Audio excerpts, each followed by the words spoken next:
Welcome to Politics Done Right. I am your host, Egberto Willies. This is a progressive program that will take the mystery out of politics. This is the program that will encourage you to make sure government becomes we the people. Whether you are liberal, progressive, conservative, or otherwise, you get to air your point of view. We are an independent media outlet that, unlike mainstream media beholden to corporations, we only owe allegiance to you. Remember, you can also send me a tweet at EGBERTOWILLIES. That is at Egberto Willies. Let us engage. It is Politics Done Right.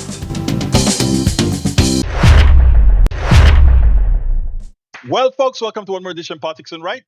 I'm Egberto Willies, your host. Thank you so kindly for being a part of the show. We are going to have a great show for you today. Welcome aboard. Bruce Pollard is in the house. He says hello to all. May Wood from Bruce is from Kingwood, Texas. We also have Mary Wood from Long Beach, California in the house. Joe from Los Angeles, California.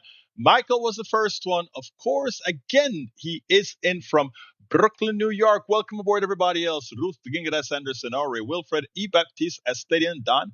Marge KJ, how you doing? Marge, I saw the thing. I read the entire thing. It was appealing to read. That story that you brought me with the lands, the usage of the land versus the extractive industries. Very good, solid, long read. But thank you very much. Harry Denson, Harry Denson, Missouri City, Texas. Welcome aboard. Anyway, we're going to have a great show. Michael is going to start us off again with one of his videos that he found of interest for us. And of course, if Michael says check it out, Egberto is going to check it out. So let's go ahead and put that up here and get started. Before we get started, here we go. Let me make sure all the connections are set up. Make sure, I think it looks like it's all ready to go. I think it's ready to go. Let's see what happens now. Well, CIA program. I just also wanted to note, like you mentioned that he was a part of this, CIA program for zero unit vets. Rolling Stone had an article that came out this morning where they spoke to some of the people that knew the suspect, basically saying that he had been going through some mental illness issues. He was sad. He was depressed. He had lost his job. He was fired from his job at a laundromat because he lacked a work authorization card despite being approved for asylum and authorized to work by the Trump administration, according to his former unit mate who fought alongside him for more than a decade. He was looking to relocate because he was struggling with the language barrier. But this part was just very sad to hear. About a month ago, Lockenwall told his unit mate that his inability to work due to missing immigration paperwork meant his family couldn't afford rent or food. He resorted to borrowing money from friends and former unit members, and during the conversation he broke down in tears from frustration and desperation, his unit mate said. Every time, looking for somebody to help for documents, somebody to help pay the rent, he's not going to work, the Afghan unit mate said. His unit mate said Lockenwall sought help in June from a CIA program designed to aid zero-unit veterans with immigration issues. Rolling Stone reviewed a screenshot of the group chat in June where zero-unit veterans shared information with a CIA representative about ongoing issues. Lockenwall posted messages asking for help. His last post went unanswered and was deleted by the chat's administrator. So we basically ruined this guy's life, throwing this young man, and we don't know how young he was when he was recruited into this CIA counterinsurgency effort. Then when he came to this country under asylum, the CIA handler that was assigned to him basically ignored his pleas for help. So that's how the U.S. imperial state treats the people that we use in our different areas of the world for our own interests, even when they need just like basic needs here in the United States. Now, this is not a justification for what the guy did, but I mean, why is it that we treat the people who have actually served this country so badly? McCain fought valiantly as an Air Force pilot in Vietnam and elsewhere. Not that I supported the Vietnam War, but again, he did what his country told him to do, and Donald Trump thought very little about him. Look at our VA, how the veterans are so poorly treated. We that is what we are. Remember, we like to sing glory, glory, hallelujah, but this capitalist country doesn't care anything about individuals. It cares nothing about anything other than capital. And when we realize that, when we honestly realize that, we will sing a different tune and we will really start to try to create the utopia that we should be, because we have it all in this country if we really want to use it. Let's see. By the way, anybody who attempts to justify what we're doing about drug running or the drug war and all of that is at best imbecilic. The truth of the matter is you can't stop you can't put a big fleet of ships in the middle of the Caribbean and start blowing ones and two ships out of the water and think that you're going to do something about America's drug problem. It is asinine to believe that. I hate to get that graphic with it, but you have to be a plumb buffoon to believe that somehow put in the best aircraft carrier we've got in the middle of the Caribbean and blowing up little speed boats, and that's going to solve the drug problem in America. How dense does a mind have to be to understand that that's a gimmick? If you want to solve the drug problem in America, you have to go out there and solve the pain that Americans are going through, the desperation that Americans are going through. You don't stop it by trying to reduce supply. You stop it by trying to reduce the reason why these people are taking drugs. And it is an economic system that is stifling them. I mean, it is so asinine that some of us, I mean, this morning I got 2 calls, and I'm very nice with the way I handle these calls and the way I work with people. But I swear, when LBW mentioned about Stockholm syndromes and a lot of folks, LBW, I wonder sometimes if it's much deeper than Stockholm syndrome. I wonder if it's a lot deeper than Stockholm syndrome. It's a self-hate. It's a prejudice. It's that if my person is doing something, then I will. You know, sometimes, again, as measured as I ensure and try to be, when folks are harming themselves, sometimes it's triggering. All right, let me go to the second video from Michael Radin. But welcome aboard, Lisa Blair from Atlanta, Georgia, and likewise Yvette Avery Herod from Atlanta, Georgia. Thank you for being here. Donde más tengo? Let's see if I can find out other video from Brother Rednan. I think this one is it. Let's see what that one is all about, and we'll get it right there now for you.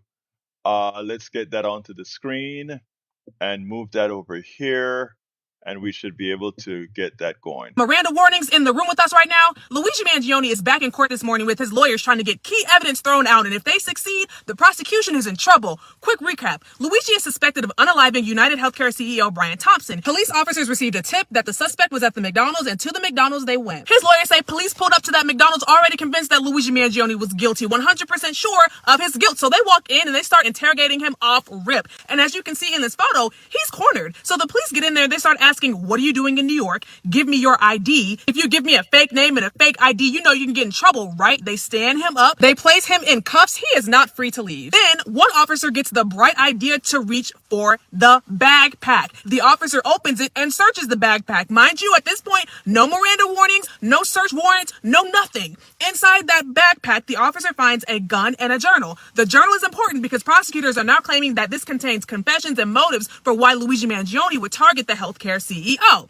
And suddenly, when that officer finds that weapon in there, they start scrambling because that officer knows that she has to come up with some justification for searching that bag without a search warrant. So the officer says, oh, I'm checking to make sure that there are no bombs in here.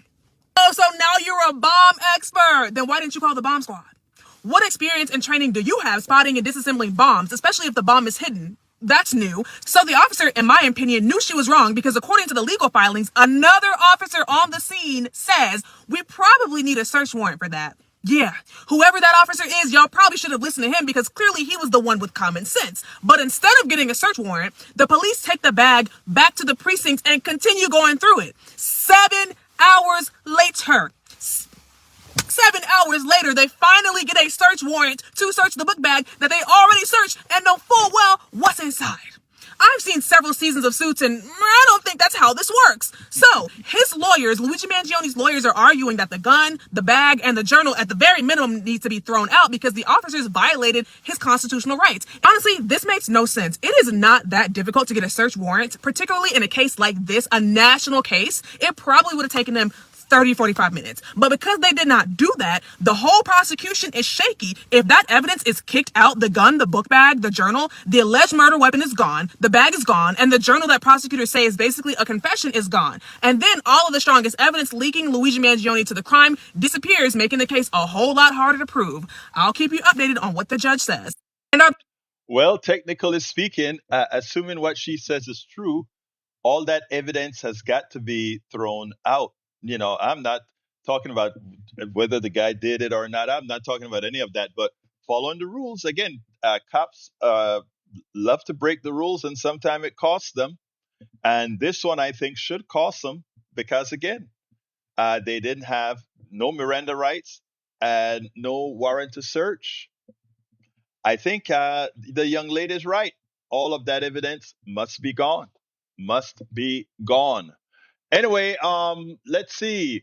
Welcome aboard, Cheryl Jones. How you doing? Gretchen Tirocadis. Barbara Fetante. How you doing, Barbara? Great to see you here. Rev Carlton from Canada, I think. La Profesora LBW is here as well. Thank you for being here, guys. Anyway, look, the President of the United States, the purported leader of the world, this is what he sounds like. And this is shameful, shameful. I want you to listen to this. This is the President of the United States. This is the President of the most powerful country in the world. This is the President of the country that believes it is exceptional, that tries to tell folks, be like us. Listen to this. We're going to go the wrong way if we keep taking in garbage into our country. Ilhan Omar is garbage. She's garbage. Her friends are garbage. These aren't people that work. These aren't people that say, let's go, come on, let's make this place great. These are people that do nothing but complain. They complain. And from where they came from, they got nothing. They came from paradise, and they said, this isn't paradise. But when they come from hell, and they complain and do nothing but bitch, we don't want them in our country. Now tell me, what is the rest of the world supposed to believe as they hear the President of the United States calling people from other people from around the world garbage, and specifically a duly elected Congresswoman garbage? When he talks about people garbage, what do you think it does to the rest of the population?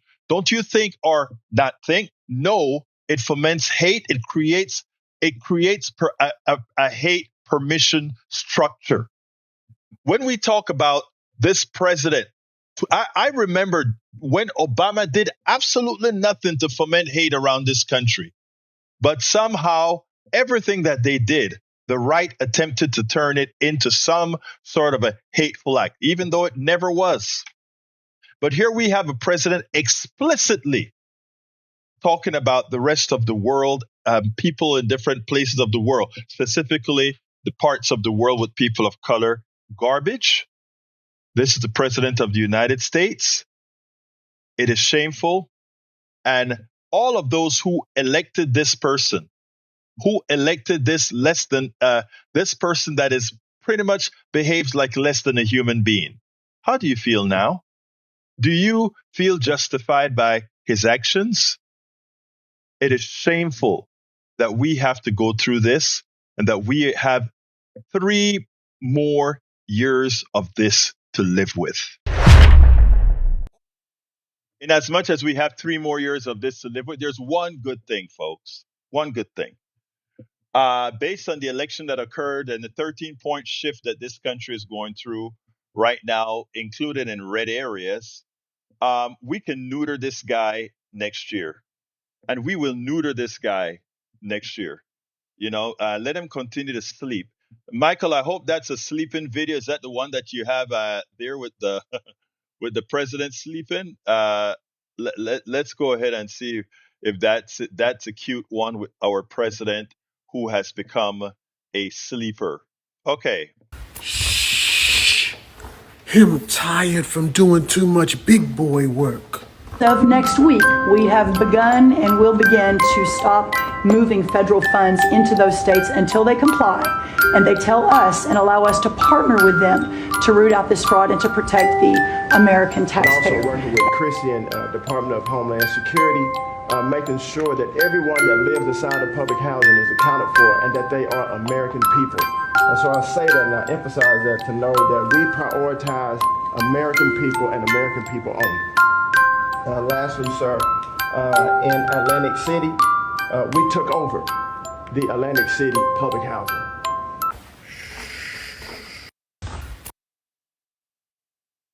Oh, that was funny. Thank you for that, Michael Rudnin. I mean, you really been scouring those shorts, buddy. You've really been showering those scouts. But I think that music, I want to say that music just may be public domain. Da-da-da, da-da-da, da-da-da-da-da-da. Maybe it's public domain. But if you get me a strike, buddy, I'm going to get you. Anyway, let's continue here. I know where I want to go here. I don't have any more videos, but I have a lot of talking to do. And if anybody want to call, give me a call at 281-823-7747. 281-823-7747. But this morning, like I said, I started to speak about Michael Dell and how Michael Dell gave $6.2 billion. And the mainstream media just look at it at face value. Michael Dell gave $6.25 billion to open $1,000 Trump accounts that 18-year-olds, I guess, will be able to use for college. You put $1,000 in now, they'll probably have, I don't know, 7% compounded every year. Somebody do that for me over 18 years. 7% compounded. Let me back up because I want to hit Hirut Kidan Marian. You know what? Here is a Democrat defending Ilhan Omar. And by the way, don't forget that I also interviewed Ilhan Omar. And to put it bluntly, Ilhan Omar, she said something in an interview with me. You know what? I'll get back to Dell in a minute, but you're tickling my fancy. I want to play the interview that I did with Ilhan Omar because, as it turns out, I think one of the things that she told me in that interview is apropos. Let's see if I can find Ilhan Omar. I think I can find that video rather quickly. Let's see if I have it. Por haber. Quiero ver si lo tengo. Porque that was a good one that she said. Looking. Ilhan. There we go. I found it. Let me go ahead and play you the interview that I did with her. I met her in Pittsburgh. And let's go ahead and put that out. All right, let me pause that a second and get that going. Check out what she had to tell me here about immigrants. The president should be ashamed. Check this out. Representative Ilhan Omar, let me first tell you that as an immigrant myself, you are a hell of an honor to have representing us all in Congress. Where are you from? I am from Panama, Central America. Okay. Okay. Now, I find it ironic that today, from those who many a times have been attacking you unfortunately for wrong reasons, are the ones that are putting our democracy at risk. What are your thoughts on that? Yeah, I mean, it is ironic, right? People who have said that I was un-American are truly now showing how un-American they are. They have contempt for our democracy, for our republic, for our constitution. And it just goes to show that immigrants really do represent the best of us. Like, no one really loves this country like people like myself and you and all of the immigrants. We chose to be here. We chose to be here. And really feel extreme gratitude for our adopted home that has given us every opportunity that could be available to us. Now, I think one of the problems we have is we have a problem getting our message out. And one of the reasons I do what I do as independent media is to ensure that your message and the message of many others is not misconstrued. It's not really twisted. Yeah. So my question to you is, what do you have to tell? I don't want you to speak to the choir. I want you to speak to the portion of my audience that is right wing, that really are not informed from somebody like me, but's informed by all the wrong people. Yeah. Well, I mean, what can I say to those folks? It's really important that people understand that the American experiment is something that a lot of people have reference for. A lot of people really look up to it across the world. I grew up and was raised by a father and a grandfather that were born in colonized Somalia. All they wanted to do was participate in a democracy. And so we have an incredible opportunity in this country to have one of the greatest constitutions, to live in a country that has open society where you can actually shape the outcome of your life in your own way.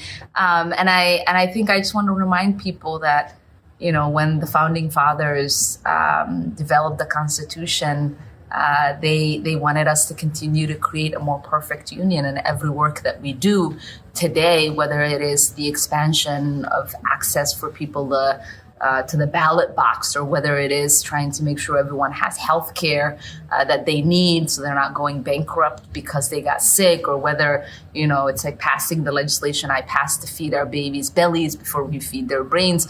All of those things really help create that more perfect union, and we have to be in it together as Americans in this country. Couldn't have been said any better. One last question and I'm done. I know you're very tired from being out there. So do we win or do we keep the House? Yes or no? I'm very optimistic about us keeping the House and hopefully growing our majority and doing the same in the Senate. And then we get to do incredible things in the next 2 years. Representative Ilhan Omar, thank you so kindly for having spoken to Politics Done Right. Thank you.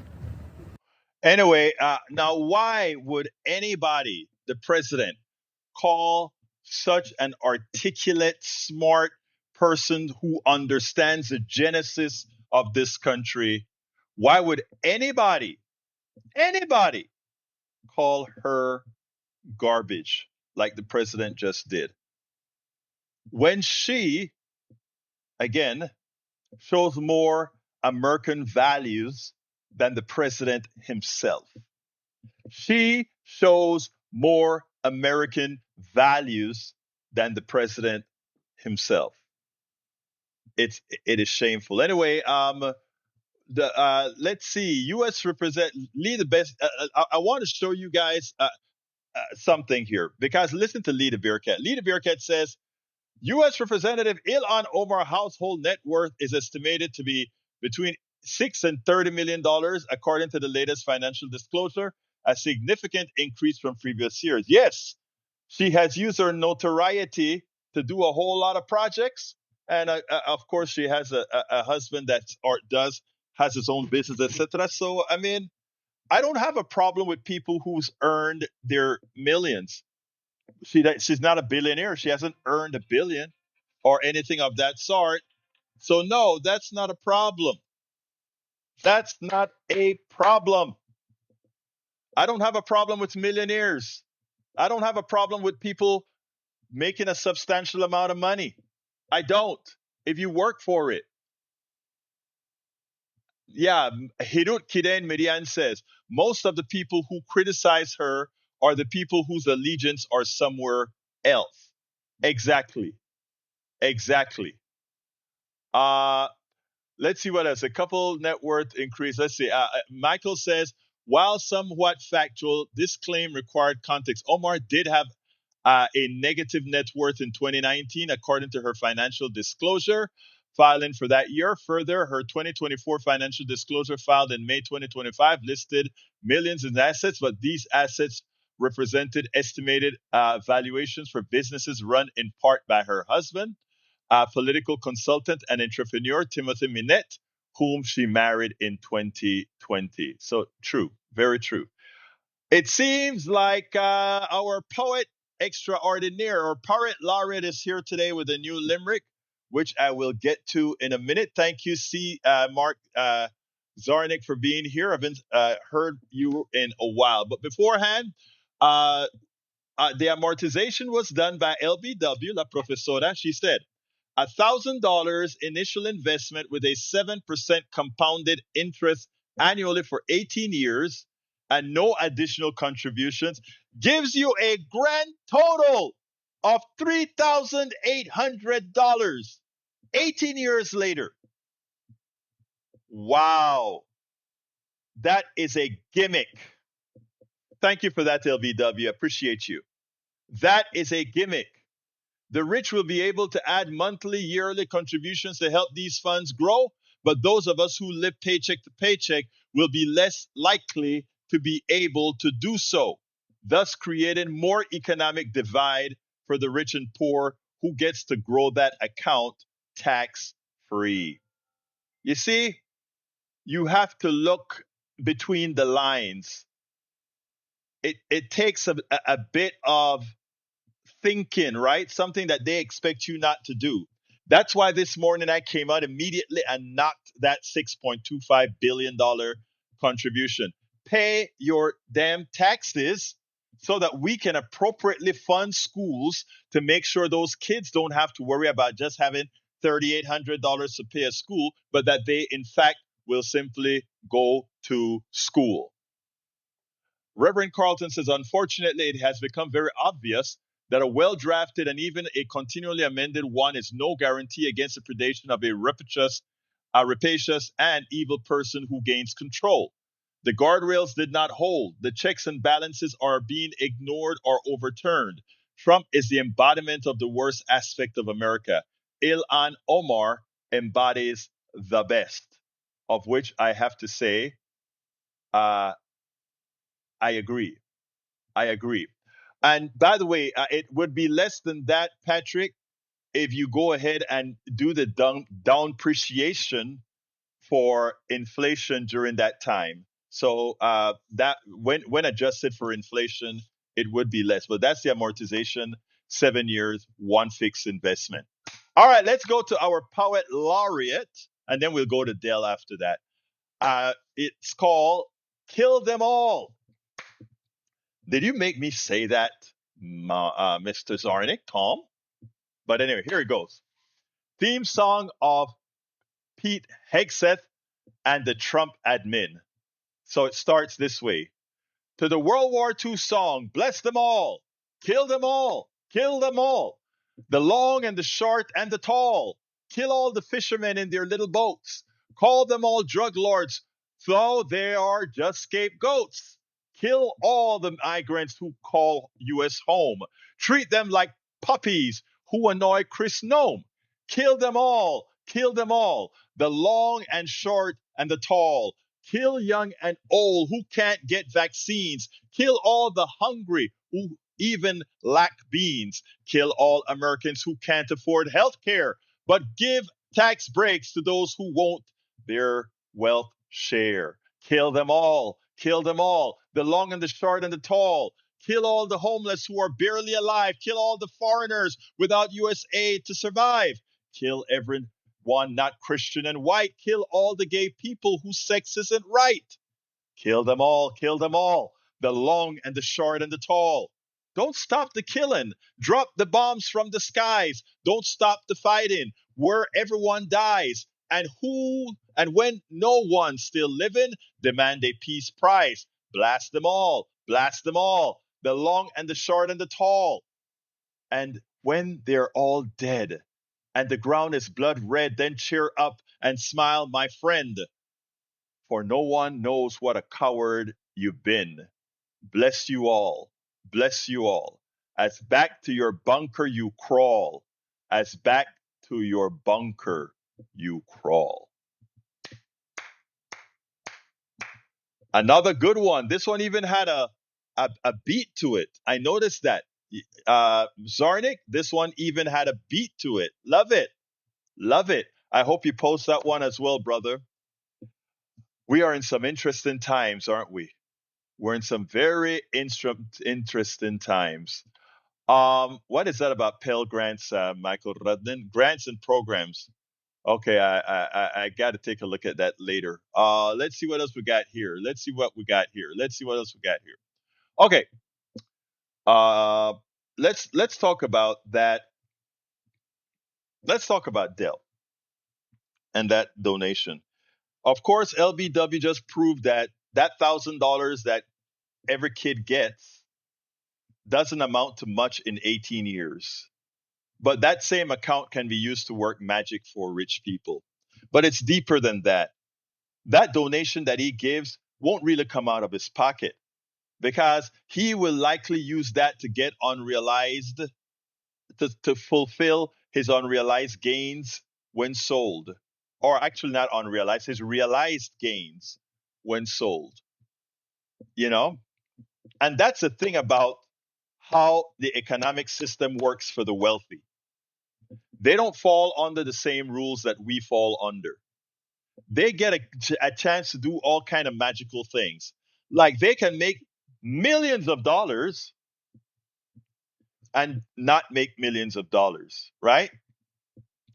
For those of you who listen to the show regularly, you remember what I told you about insurance, how these guys use insurance as a method of conning the system. I have a lot of stocks in the bank. I go ahead and I say, okay, if I have a lot of stock, I can go to the bank and I can say, bank, please loan me $50 million. And the bank says, okay, I'll use your stock as collateral. And I take the $50 million, and I spend it like there's no tomorrow. You don't pay taxes on debt. You do not pay taxes on debt. And I just hold on to that debt and roll that debt over and over and over again. The interest rates on that debt is minimal relative to what the tax would be. So therefore, I roll it over. And not only that, I could pretty much take the debt, invest some of that $50 and make a profit on loaned money, even as the money in my asset value goes up. It's great to be rich, great to have capital, and to have the laws written in such a manner that you don't pay. Anytime you see a rich person, any rich person make a big hullabaloo about giving money to the poor or the government or whatever, look out. Because what is happening then, I guarantee you, there is an out for it. You know, a caller called and they gave me hell because I went against Mr. Smith, who I think paid for 400 medical degrees for students in HBCUs. And I found, while everybody was happy about it and, oh, great, great, great, it pointed out that, again, in America, you don't have a meritocracy. This one guy, he chose which 400 students were going to get their loans paid off. We don't know if they're great doctors, good doctors. I mean, why didn't he go to, why didn't he make it, let's say, a minority scholarship for some other school? We don't know what he's doing, right? He decided to choose. I've told many people that we don't live in a meritocracy. You have to be chosen. You have to be chosen. When you go and work for corporate America, you are not necessarily the best engineer. You're not necessarily the best whatever. You are chosen, right? They don't put a lottery in there and say all the people that meet this qualifications, let's go ahead and pick one out. You're chosen. One of the reasons you had to have affirmative actions are people like me never got chosen, right? Doesn't matter if you're capable or not. You're chosen. Women, many jobs, never got picked. Chosen. That's why we need DEI, etc., so that the pool would be expanded.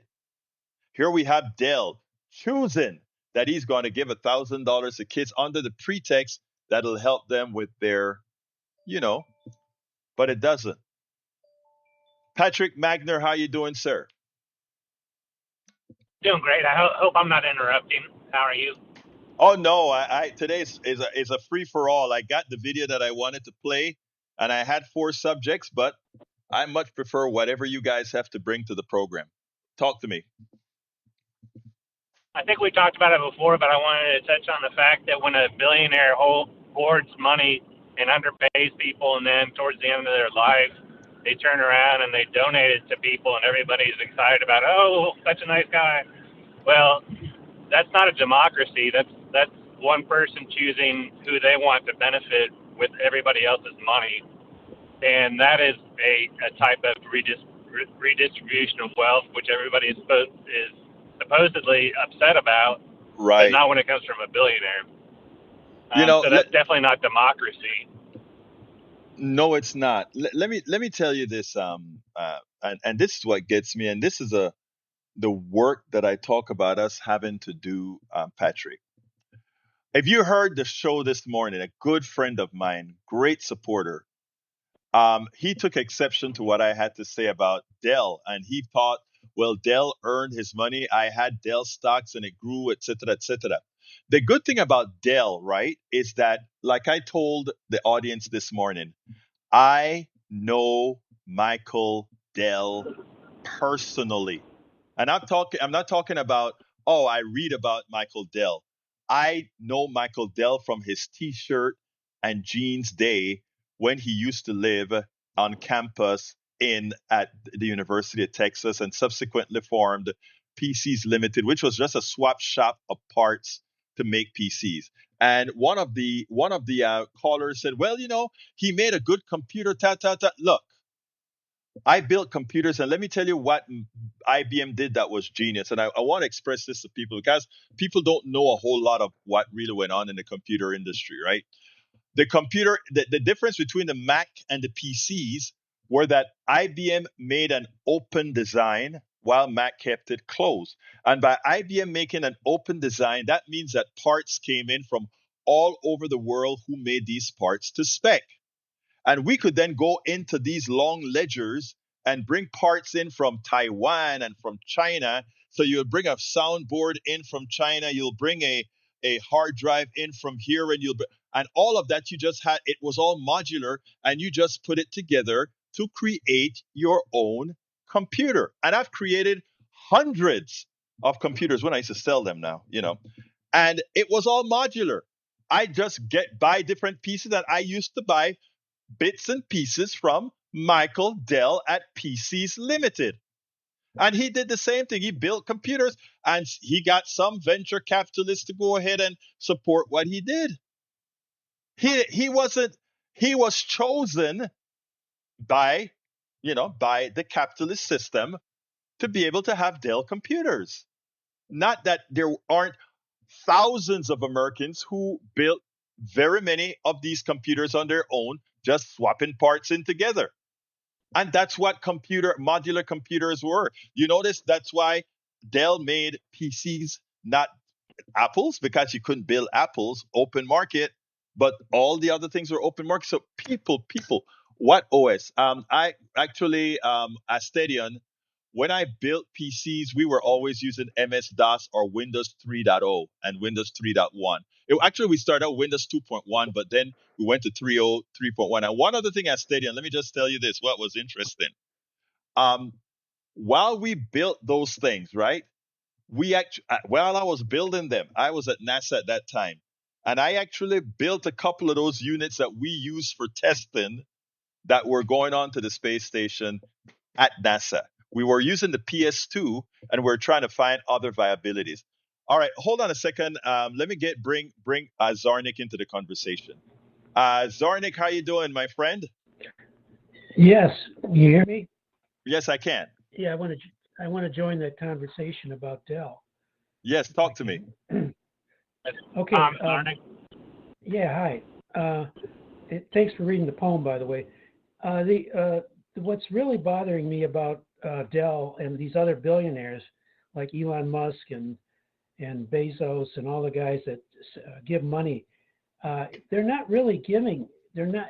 It'd be one thing if they set up their own charity or their own fund and wanted to say, okay, I'm going to start this and help school kids and support education. But they're giving it to the Trump fund. Right. And by doing it, it becomes a political thing. It's like, okay, now you're supporting my ballroom, or now you're supporting my inauguration. Now you're supporting my Trump fund. This is a political thing. They're waiting. They're going to get something for that. It's not like they're doing this out of charity. It's a political contribution. It's like a PAC, and they're going to get some kind of special favor or subsidy or something. And that's what bothers me more about what they're doing. They want to give their money to charity. That's fine.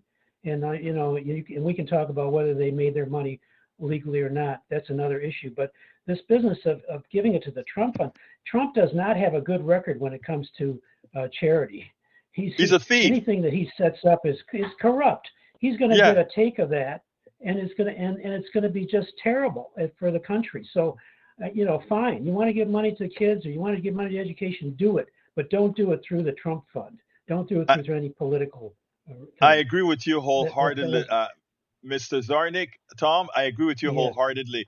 But for all these billionaires that are cozy enough to Donald Trump, it proves everything that we've been saying for decades, and that is that to be a billionaire, you have to be a crook, because that's what to be a billionaire, you must be a crook. I look upon the billionaires as they're like lottery winners. And if you win the lottery, $1 billion in lottery, you pay taxes right away. And these people should be paying if they paid their taxes, they wouldn't be billionaires. And then we would, the society as a whole would benefit from their taxes, and we wouldn't have to be calling them out as to whether they made their money legally or not. Because then they would say, okay, I don't care if you won the money in the lottery or you won it through, this business of yours, you pay your fair share, and then we'll be all right. So that's my opinion on that.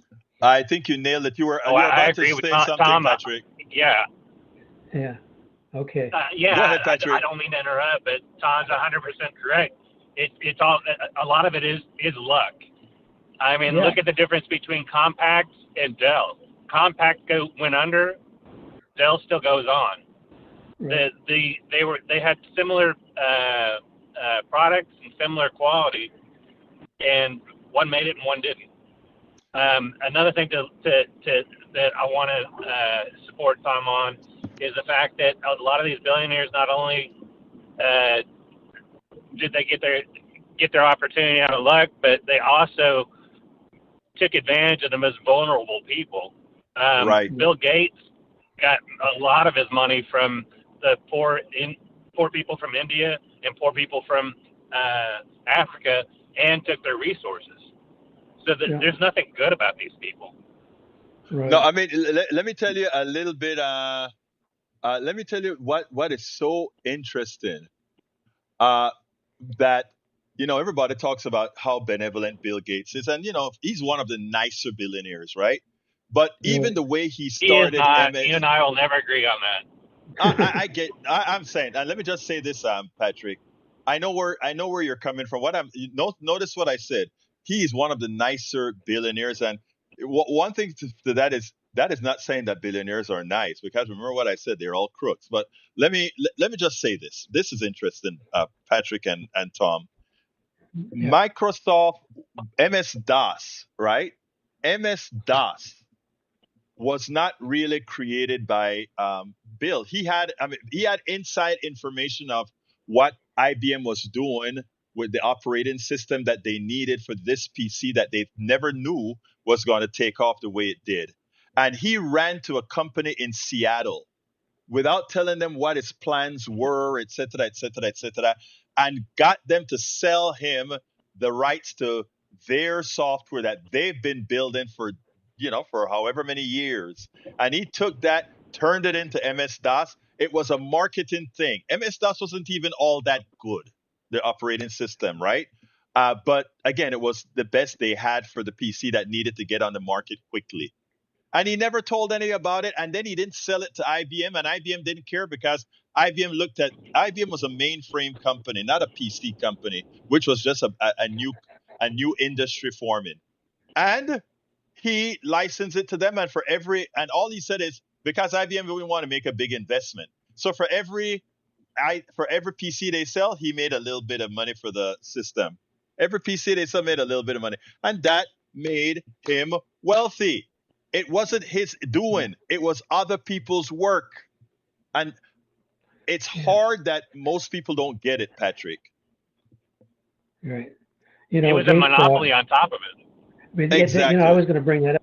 That's the biggest problem, the monopolies. And Microsoft took DOS and made a graphic user interface, a GUI. And that's what they just enhanced the DOS system and kept making it better. He deserves something for what he did, which is fine. But again, like Pat just said, it was luck. A lot of it was like winning the lottery. And when you win the lottery, you pay your taxes.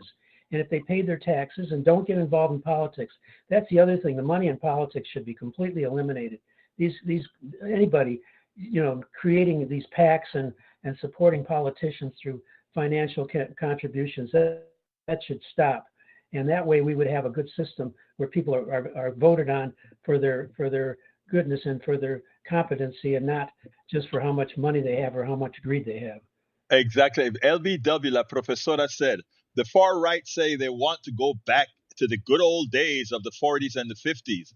But the effective tax rate was like 70 to 90% for the rich at that time, when we were super prosperous, building infrastructure, libraries, schools, hospitals, etc. That's why we were in a season of growth and economic boom. The rich paid their share. And you know what, LBW? It's a mathematical reality that there's something called a marginal propensity to consume in economic terms, right? And the marginal propensity to consume says the following.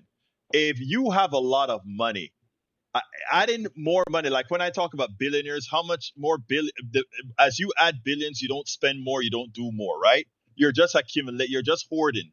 Because after you reach a certain, you're hoarding. After you reach a certain amount of money, you don't do anything for the economy because you're not throwing that back into the system.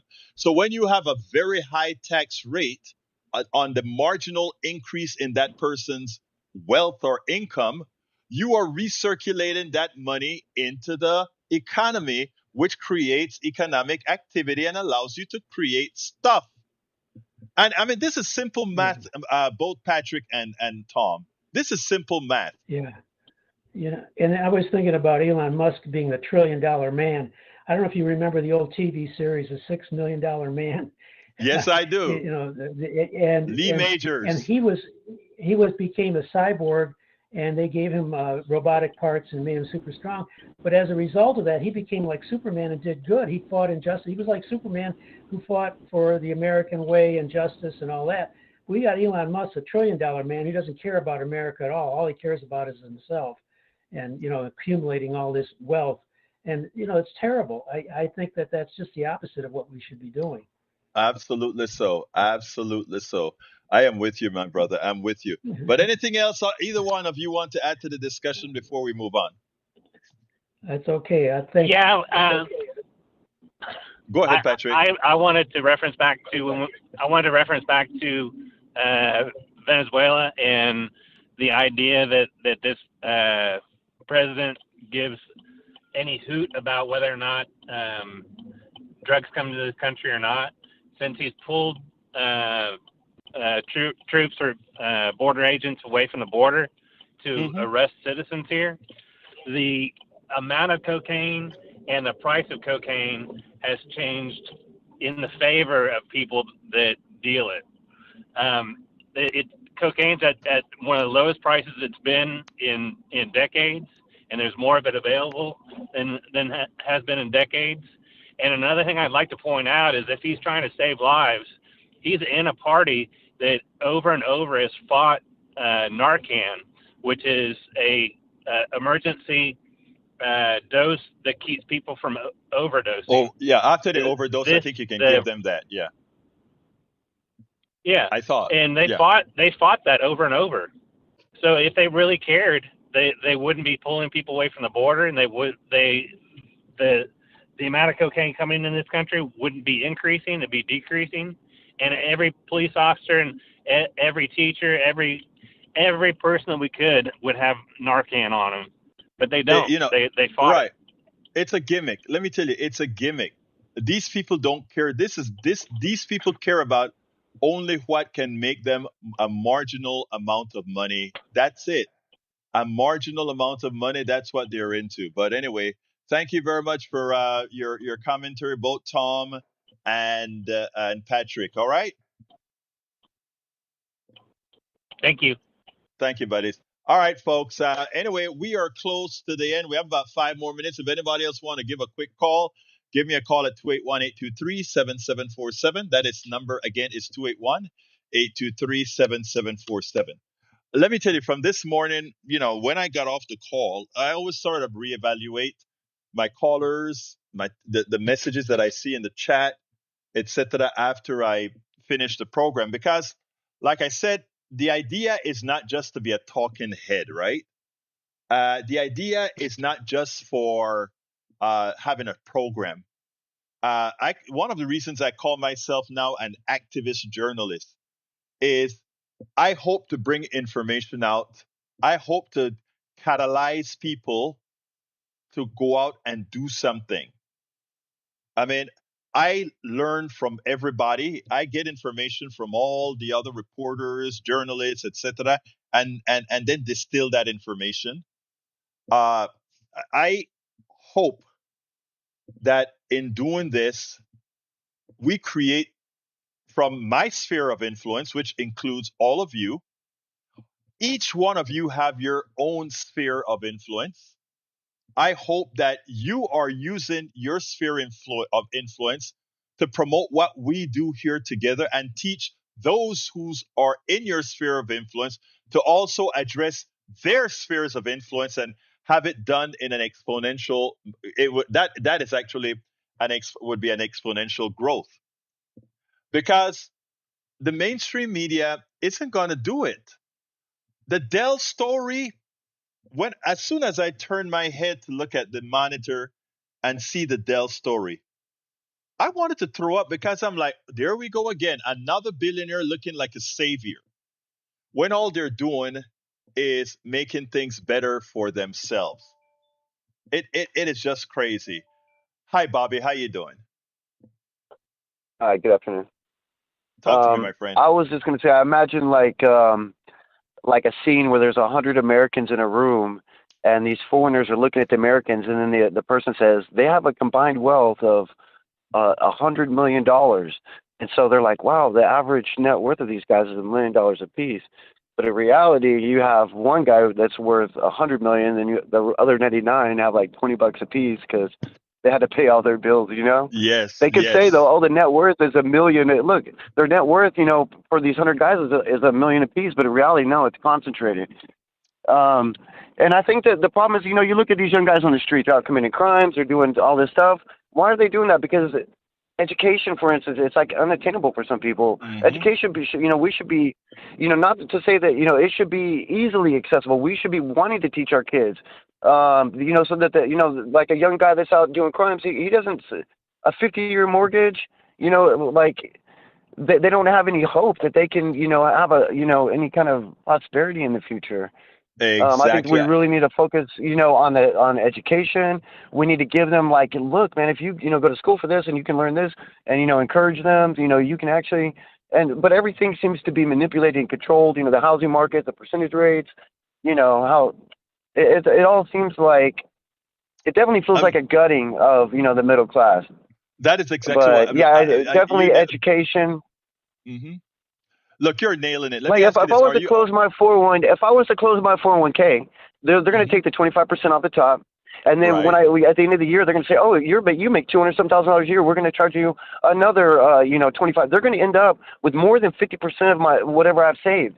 And I think to myself, okay, I don't mind paying taxes, but what am I getting back? Right. Where is it? We got to still pay for these toll roads every day that have been paid for who knows how many years. They're saying, oh, your Social Security may not even be around by the time you retire. We have privatized healthcare, and everybody's trying to leech everybody for every dollar they're worth. It's like, man, I don't want to say, people need to, like, socialism, like Social Security, you want to, we need to see each other more like a tribe. Like, hey, we are a tribe of people, and we're not going to just, like, leech on each other. We need to watch each other's backs, and we're all going to get old. We're all going to need, so eventually everybody's body's going to be, failing. You don't want to be bankrupted and put out on the street at that point when you're the most vulnerable in your life after all the hard work you've done. I can't argue with anything that you've said, my brother. And you know what? That is what I am hoping, that as we engage each other and strengthen each other, what we're seeing in the voting recently tells me that something is changing and that all of us are playing a part in doing this. Okay, so you keep talking, keep calling, keep addressing your sphere of influence, because we are going to make a change without the mainstream media that is nothing but parrot for the plutocracy. Thank you very much for your call, Bobby. Andy, can I have 30 more seconds? Sure, go ahead. Okay, for the people that, because if they're like, oh, you're just hating Egberto, you're just doing all this, you seem like a very intelligent person, and I've heard you, speak of the things that you've done in the past. And when I got on your Substack and I've seen the amount of articles and the time that you put into all these things, just trying to inform people, that it's like, for anybody to ever accuse you of that, like, you are obviously not money motivated, because if you were, you wouldn't be doing all of these things that you do. So for somebody, for those listening that have that opinion of Egberto, you don't spend that much time trying to inform people and putting together all these articles and editing and do all this stuff if you're money motivated. Instead, you're trying to pursue how you can benefit off others because you have good ideas that you could have, like, pushed forward. Anyway, that was my last comment. I appreciate the kudos and thank you so kindly, Bob. You have a wonderful rest of your day, sir. All right, you too. And Bobby is right. The thing about it is this, folks. Personally, I am an open book. The things that what Bobby says, the things that I've said, I've done, and what I am able to do, etc. It's an open book. You can actually Google and see the products that I've got out there, all that good stuff out there that I've left on the wayside to do this. It's real. I honestly, one night said, and my wife would tell you this. Somebody has to do this. Somebody has to do this. I constantly used to say that. We all say that. Somebody has to get out there and inform. Somebody has. And one night, I never forgot staying in this room when I was sitting on that side and looking up in the dark. And I said, if everybody says somebody got to do it, nobody does it. All right, here we go. And I can tell you the whole long story. But look, my brothers and sisters, we can make the change. And if I didn't think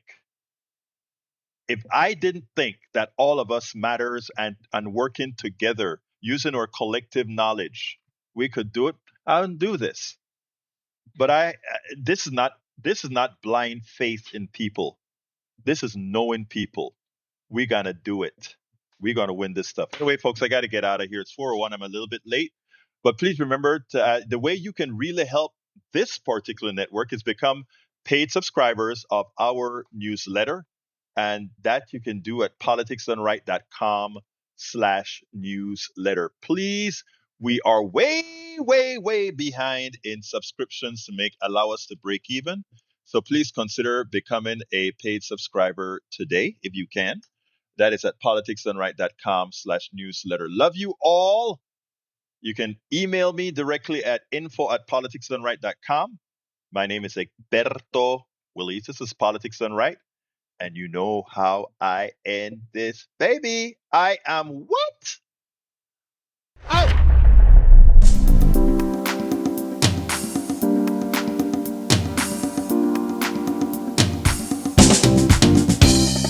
Welcome to Politics Done Right, I am your host, Egberto Willies. This is a progressive program that will take the mystery out of politics. This is the program that will encourage you to make sure government becomes we the people. Whether you are liberal, progressive, conservative, or otherwise, you get to air your point of view. We are an independent media outlet that, unlike mainstream media beholden to corporations, we only owe allegiance to you. Remember, you can also send me a tweet at EGBERTOWILLIES. That is at Egberto Willies. Let us engage. It is politics done right.